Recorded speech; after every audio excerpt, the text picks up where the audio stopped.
You wouldn't think it, but our universe is only made up of a few ingredients. There are only so many ways to mix them to produce everything that exists, including life on our planet. Life makes our planet an incredibly exotic place compared to the rest of the known universe. This is the only place that it is known to exist. 𝓢𝓾𝓭𝓾 is what you can call a DNA detective. She's trying to work out the cosmic recipe that gave rise to life. 𝓾𝓭𝓾 is a Harvard-trained astrobiologist who has worked with NASA.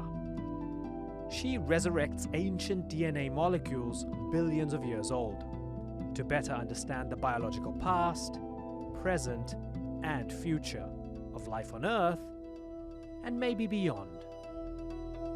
She speaks to the inner view.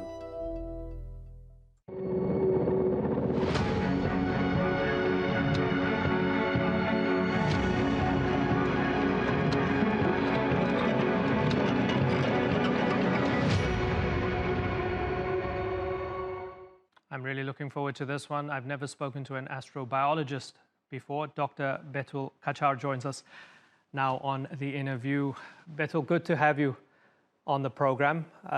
My first question to you is not going to be from me, it's going to be from my teenage daughter, because last night I was telling her that I'm going to be interviewing you, and I said, you're an astrobiologist, and she's doing her A-levels, and she said, Papa, ask her if I need physics to become an astrobiologist. So let's get this one out of the way for my daughter, Amira. Does she need physics? She needs all kinds of science, including physics, yes. Okay, good to know. So, you know, I said this at the top. Astrobiologist, a lot of people have heard of microbiologists, they've heard of astronomers, astrophysicists. You've got the macro and the micro, you've got the telescopes and the microscopes, nothing sort of in between. In a sentence, what does an astrobiologist do, and why is their work important? Astrobiologists study life at the planetary context. We look at the past, present, and potentially the future of life, not only within the context of Earth, but within the context of the universe. So you're looking at the foundations of life at the smallest level and looking at what that means for the potential for life outside of Earth. In your work thus far, what has been the most surprising thing? Well, Earth is so far the only planet that is known to harbor life. However, Earth itself has gone through multiple phases. We can imagine the very past of planet Earth as an alternative Earth itself, a different and altogether alien planet. I think understanding what life has been through over its history, which is about 4 billion years on this planet, has been one of the most magnificent things to get a sense of and understand, as far as we can. I remember Carl Sagan saying, if a human disagrees with you, let him live, because you can look at 100 billion galaxies and you won't find another. Does your work remind you on the biological level, when you look at the DNA, and when you look that closely, does it remind you of the preciousness of life itself, the type of thing we take for granted here on Earth?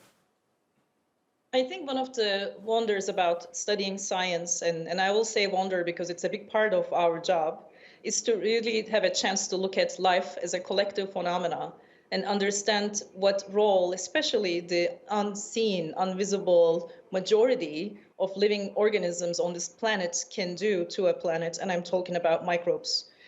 What we breathe, what we base our existence upon, comes from the activity and the job of billions of unseen diversity on this planet. The atmosphere itself, the oxygen that we breathe, the nitrogen that we eat, most of it comes from microbes. So we rely on whatever our eyes cannot see for our presence, for our own sustenance, for our own prosperity. And yes, we are a part of this magnificent diversity, a very minor part, in fact.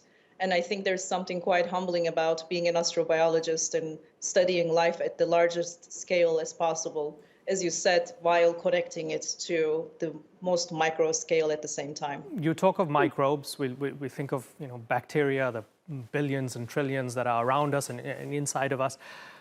I know that they found some strands or species of bacteria on the International Space Station, but that most likely came from Earth.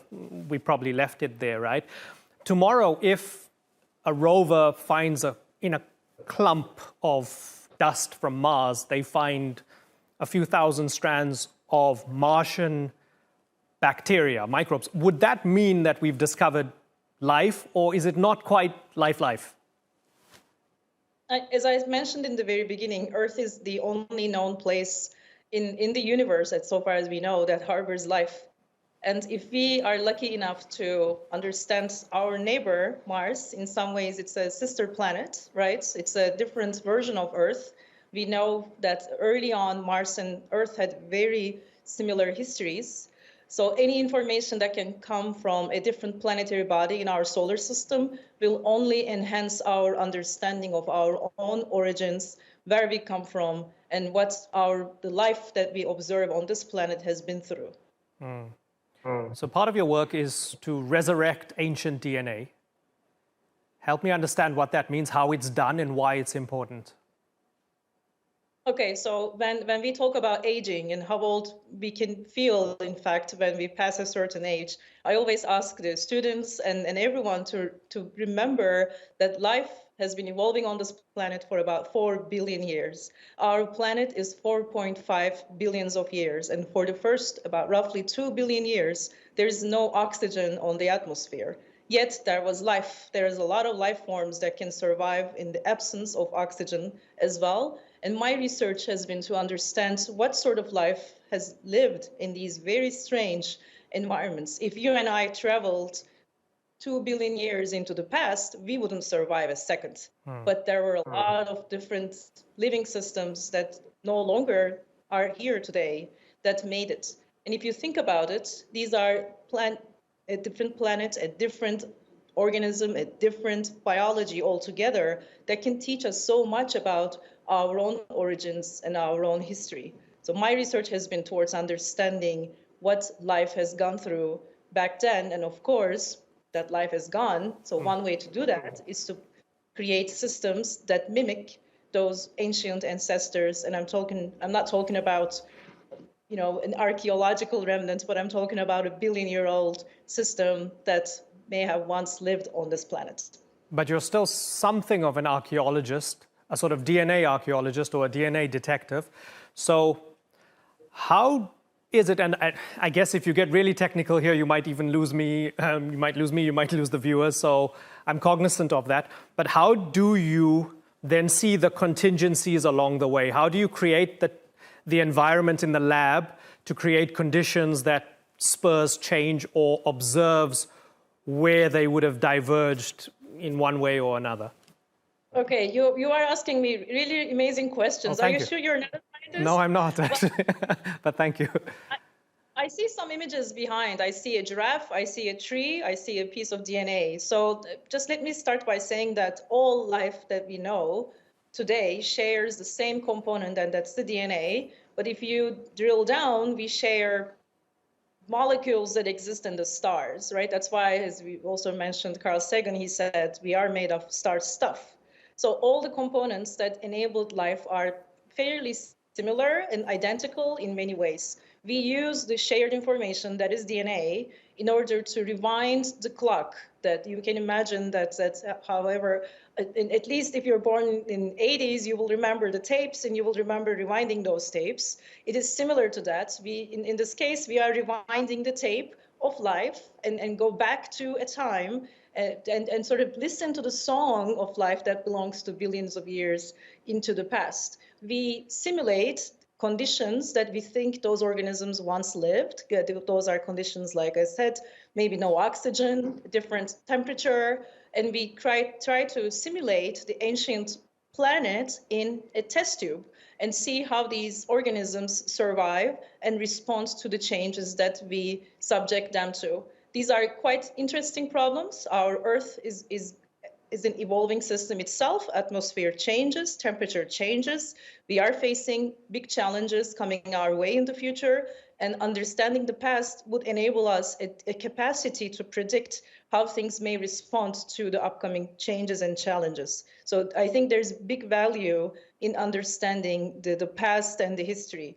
Let me put it this way. If you were to travel to a new city or a new country, one of the first things you wish to do would be probably visit a museum and understand the culture and the past of that very place. That's what an informed knowledge tourist would do. It's the same thing for us. Unless we understand the culture, unless we actually go to the Museum of Life and ask ourselves, where did these things come from? How did they change? And what brought us here? We will never be able to understand life and our planets in a full scale. How long have you been doing this for? I've been an astrobiologist for about 12 years now. And these particular tests in the lab, past few years perhaps? Yeah. It's been about 10 years, yes, that I've been studying. I started this area of research.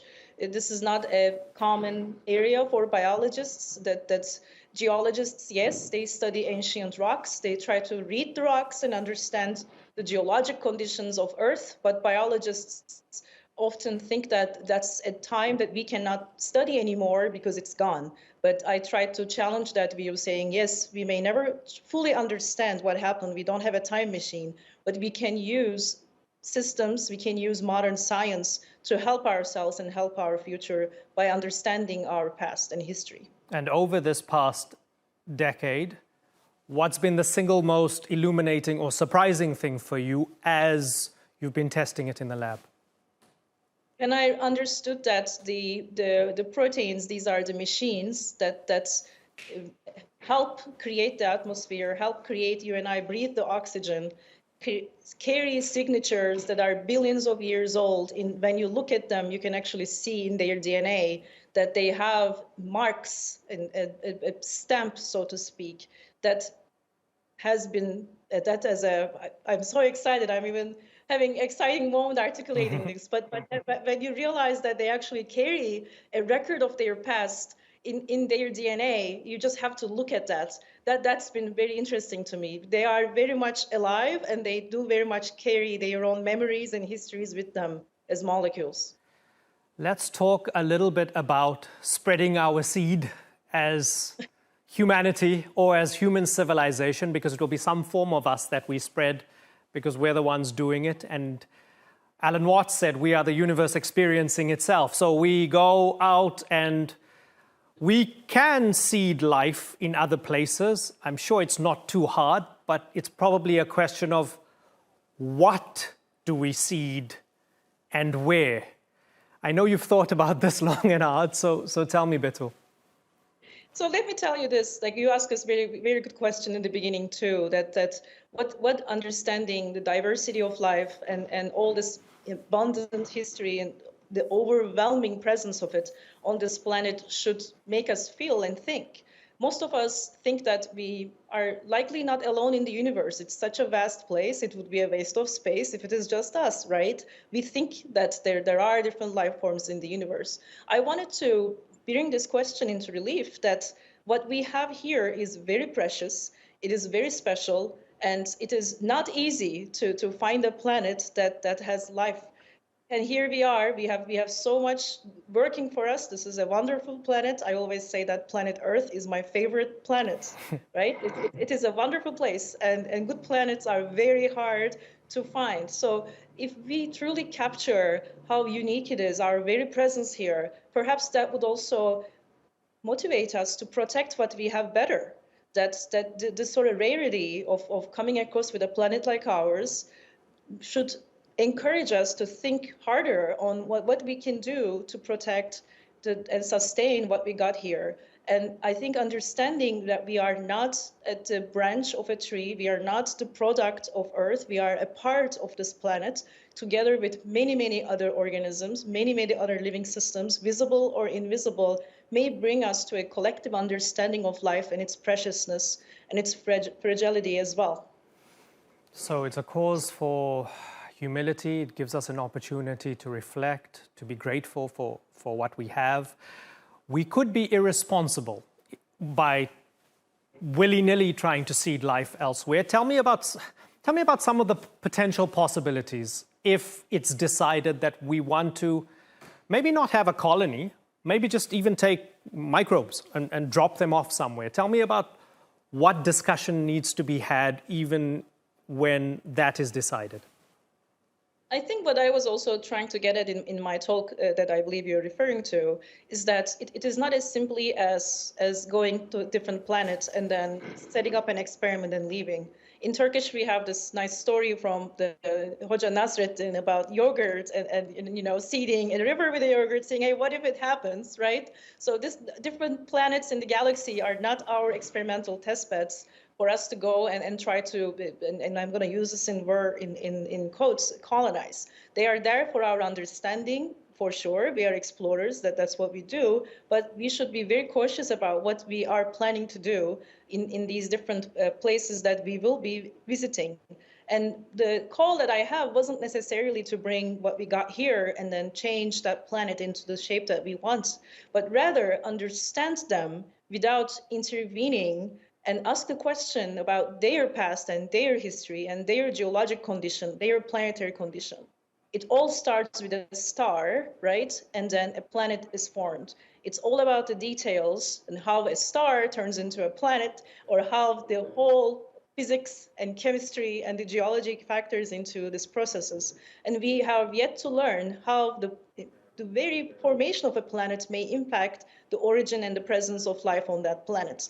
I think it's very important that we understand before we meddle and before we plan to move what we got here there. And understanding is very important. How much appetite is there to delve further into this field? I mean, I understand you worked with NASA. You have your lab at the University of Wisconsin-Madison. In terms of funding and support and enthusiasm for it, are we at a good time in humanity where people and decision makers and funders are curious about this? I would say that we are definitely interested in understanding our own Earth and our solar system and our neighbors in ways that we've never before. The potential of definitely we're planning, we are hoping to visit these places in the near and far future and making such plans. However, the degree of a sort of an exploration like this is not in the talks yet. Again, my hope was to bring the awareness to the humanity of the fragility and the uniqueness of life and the preciousness. And are you seeing more young people becoming astrobiologists over these past few years? Absolutely.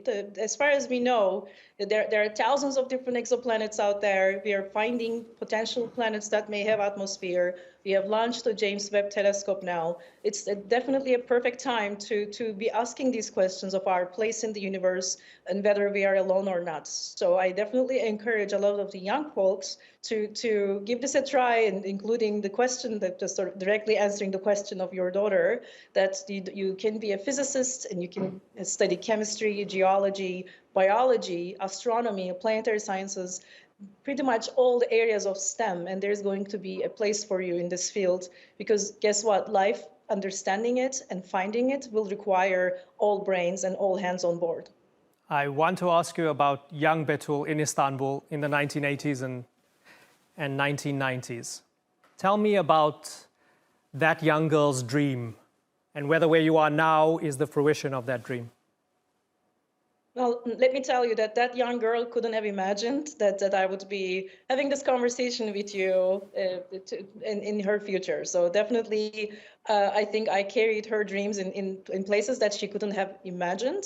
I didn't personally have role models around me that could show me the furthest or the different places that I could reach one day, that's for sure. But I did grow up in a family that encouraged me, and certain family members that encouraged me to follow my dreams. I am from Black Sea. We are known to be a little feisty, and and go-getters. So I think that was definitely in me, that I didn't think that there's anything called impossible in my future. You moved to the US, I guess, around about half your life ago. Was it hard initially? Tell me about some of those difficulties. That's a good question. I was so excited about learning proteins that there are two very big moments in my history. One is when I learned about proteins for the first time and saw them with my eyes. And second is when I saw microfossils. These are the remnants of ancient cells in their place in actual fields in Northern America. So they're about 15 years apart between these 2 days.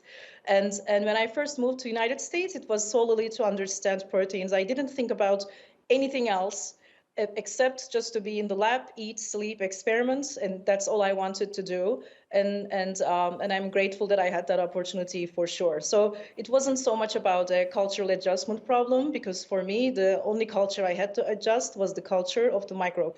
Something that that's a good line, the culture of the microbe.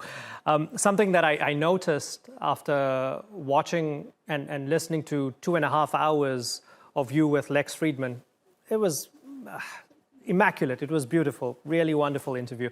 I scrolled down into the YouTube comments and there were a lot of people saying, I'm so proud as a Turkish American or as a Turkish person. Oh, you know, 𝓢𝓾𝓭𝓾 𝓟𝓪𝓷𝓭 represents us. I'm so proud of her. Do you feel that there's that added layer of responsibility, as if you speak for, you can't just be the astrobiologist in a lab or in the domain of science, but there is a greater backpack that you carry, whether you like it or not? I can tell you that for us, especially folks who leave their homes and their familiar environments to go to distant worlds, in this case, still within the same planet yet so far, it's definitely a incredibly valuable to be remembered by your own home country, to be recognized by your own home is above any recognition I can receive. So it has been incredibly humbling for them to discover me and send me these amazing messages, send me these amazing emails. It's been, I sometimes wonder who is supporting who. Am I the one giving you that, you know, like a light, or are you the one? Because most of the time it's those children and young people, especially between ages 14, 17. It's a very delicate age. It's a very transformative age as well. And I believe we don't think about them often. We don't think about their future often. We don't see them often. So I believe that if I could provide that visibility to them of possibilities, again, the goal here is not to turn everybody into an astrobiologist or even a scientist, but to know that your voice matters, your presence on this planet matters. You as a single human can do marvelous things, and there really is nothing called impossible. You can do it. So if I could give that message to them, that's a big success for me. Wikipedia tells me that you have an asteroid named after you. Is it true? Yes, when I visited my colleagues at NASA about roughly 2 years, actually maybe not, like over a year ago in Los Angeles, they surprised me with this, and it's basically this has to be a living person, not a politician, not a political figure, and the asteroid has to be discovered by the astronomer, and the astronomers themselves name the asteroids and then submitted to the society. And I believe there's an astronomical union that then decides whether the nomination has merits and whether the asteroids should be given after that person. So I did not know any of these things. Turns out there's a whole process behind it, and they surprised me with it. And I can tell you that there were some tears. It's wonderful. It's wonderful. Not many people with an asteroid named after them. You told me that it's been slightly more than a decade that this particular work has been ongoing for. Let's fast forward another decade. Where do you foresee the work going a decade from now? Would you need better tools, or do you just need more time doing the work? What can we possibly see on the horizon 10 years from now?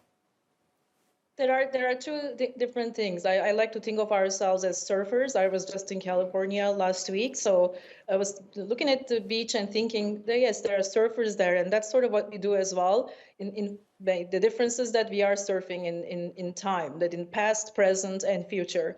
For a while, our focus has been to understand the past and see how we can understand what we see around us today. Our next ambitious goal is to understand what we can do and how we can learn by understanding the past of life, the future, whether we can create a predictive capacity. At the same time, I'm very excited about our involvement with the life search studies and understanding life broadly in the universe, is within our solar system and beyond. So there's definitely going to be a lot of work coming from us over the next 10 years as we are even more actively involved in such studies.